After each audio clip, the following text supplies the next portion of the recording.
Okay. All right. Thank you. Oh, hey. Yummy. Thank you. Thanks, Aves. That was so good. You know, all those years, 25 years of doing the Oprah show and going into work at 5:30 in the morning in the makeup chair by 6:30 and literally crawling home at night for 25 years, I used to wonder what the ladies who lunch were doing. Really, I was attracted to paintings of women lunching, and so this is what it's like. But even better, this is an empowerment lunch. You know, I changed how I viewed power about 1989. There was a book I read by a man named Gary Zukav called Seat of the Soul. And in Seat of the Soul, he defined what is true power, what is authentic power. And his definition of authentic power, meaning the kind of power that can never be taken from you. Not your looks, not your fame, not your money, not your square footage, but authentic power is when the personality, your personality, comes to serve the energy of your soul. When you are able to align who you are, who you've become in the world, with really what you've come to do in the world, when your personality serves the soul. So I thought a lot about that. That book was actually life-changing for me. And I was building a home in Santa Barbara. And as anybody who's ever built a bathroom or a home or anything, nothing ever happens on time. And it was 2002, and we're supposed to be finished, and it wasn't finished. And I was like, I can't wait to get in my house, and I'm finally going to have a great Christmas, and I'm going to do the kind of Christmas that I dreamed of from the Currier and Ives, cards. So I'm going to have the wreaths on the door, but I didn't have a floor, so it was a little difficult to do that. So I started to think, if I can't do that Christmas, well, what am I going to do for Christmas? My house isn't even ready, and what can I do? So I started, as I was walking around through the trees, sitting under that tree, because my favorite time is to be alone with my thoughts. And as I was alone with my thoughts, I was thinking, what would be the next best possible Christmas for myself? And I thought of the best Christmas I ever had. The best Christmas I ever had was when I was 12 years old. My mother was on welfare. I was living with my mother and a half-brother and sister in Milwaukee. And my mother called me, the oldest, into a room to say, we won't be having Christmas this year. I said, we won't be having Christmas. What about Santa Claus? There is no Santa Claus. I had already figured that out, but okay. I was embarrassed and I was ashamed because for the first time, I had to face the reality that, what I've been suspecting, that we're not like the other kids, that we really are poor, is true. So we're not going to have Christmas, and there is no Santa Claus. My first thought, after being embarrassed and ashamed, was, what will my story be? What am I going to tell everybody when we go back to school and they're showing their toys and I don't have anything to talk about? What am I going to do? I'm not going to go outside tomorrow when everybody's out in their yards showing the toys they got for Christmas. I'm going to stay inside. Am I going to pretend I'm sick? What is my story going to be? Well, late that night, some nuns showed up at our house, and they brought a basket of food, and they brought toys for my brother and my sister. And I was overwhelmed with joy that those nuns showed up. Not because they brought me a Tammy doll when I really wanted a Barbie doll. I was overwhelmed because somebody remembered that we existed and somebody cared enough in the middle of the night to come to our house with food and toys. And also, I would now have a story. So as I was contemplating, that was the best Christmas I ever had, I thought, how could I make that possible for somebody else? What could I do to create the same kind of experience for other children? So I took 50 members of my team at Harpo, Harriet, one of them, Sherry, the table, and hired another 50 people in South Africa. And we went to South Africa with the idea of creating something that we ended up doing a documentary about called Christmas Kindness. Christmas Kindness, using my personality to serve the energy of my soul. So we went from village to village, offering toys and clothes, food, soccer balls to children who'd never experienced Christmas before. And early in the morning, you could see them lining up by the thousands to come. And we actually went to 10 or 12 villages to do this. And people said to me at the time, oh, that's so frivolous, and the kids won't remember it, and why don't you use your money to do something else more substantial, Oprah? And I said, they may not remember the toy. They may not remember the clothes, although they were most excited, the children, to open boxes containing clothes because, as their caretaker said to us, having new clothes made them not feel poor. And for so many of these kids, it was the first time they'd ever experienced having something that was new for them. They may not remember what they got in the box, but they will remember that somebody remembered them. They will remember the experience. So during this entire experience, Nelson Mandela had invited Stedman and I to stay at his home. So when Nelson Mandela invites you, you stay. And I was so nervous. I was like, oh my God, what am I going to talk to? Because it's 10 days. It's 10 days. It's not just a dinner. It's not a lunch. It's 10 days. It's 10 days, breakfast, lunch, and dinner with Nelson Mandela. What am I going to say? Stedman said, why don't you try listening?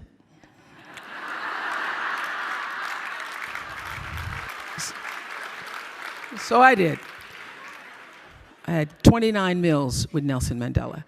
At first, really, I was very, like, oh my God, it's Nelson Mandela.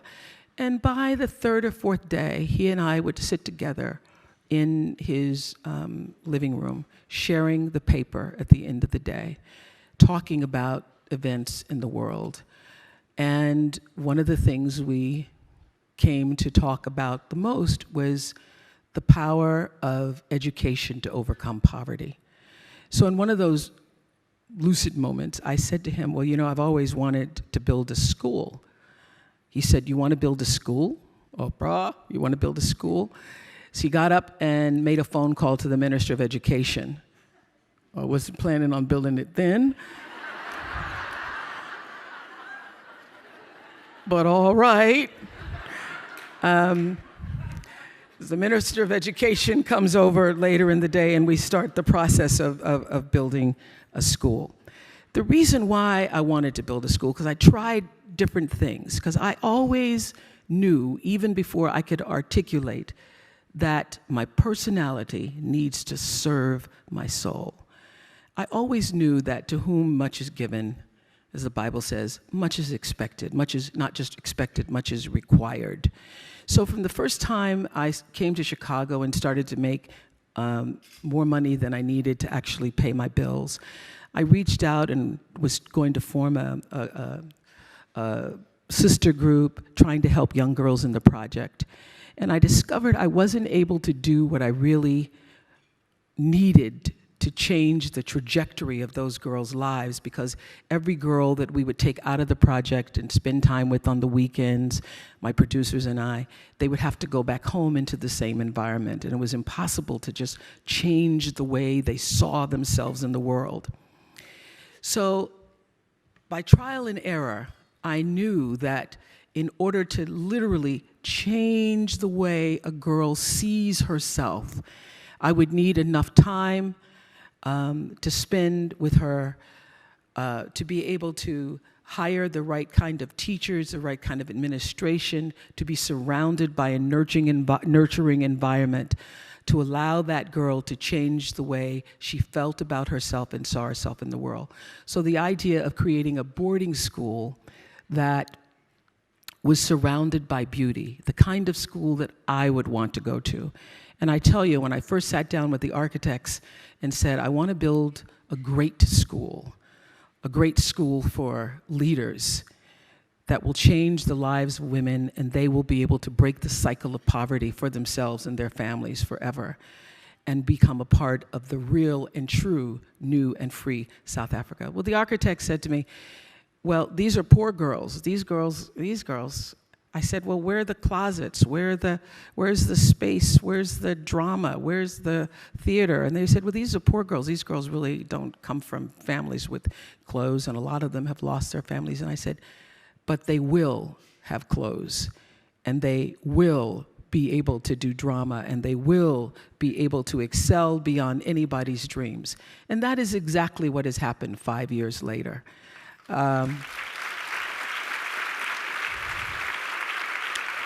As Ava mentioned, we are now approaching, I'll go over at the end of November, and we have our 5th graduating class.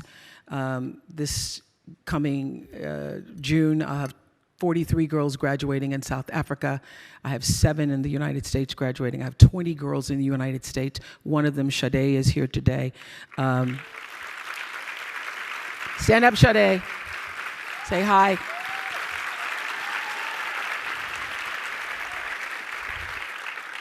This young woman, who's now a junior at Stanford,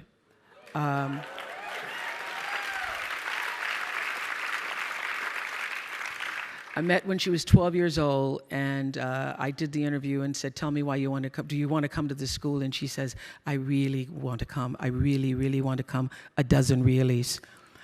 And she has done magnificent work throughout 7th grade, 8th grade, 10th grade, 12th grade. And from the moment my goddaughter, Kirby, who's also here today, who's Gail's daughter, came to speak to the girls at the school. Kirby was attending Stanford, and from the moment Sade heard Kirby speak about Stanford, she said that she knew that those were her people.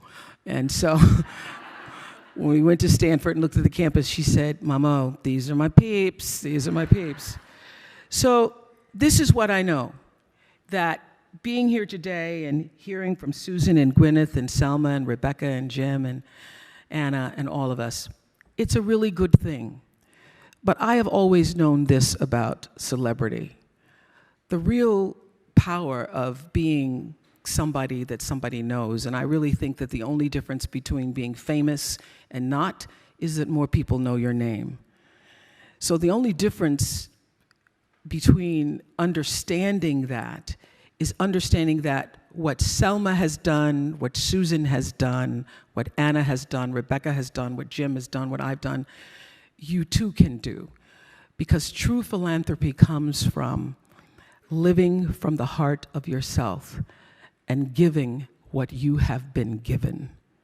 How will you do that?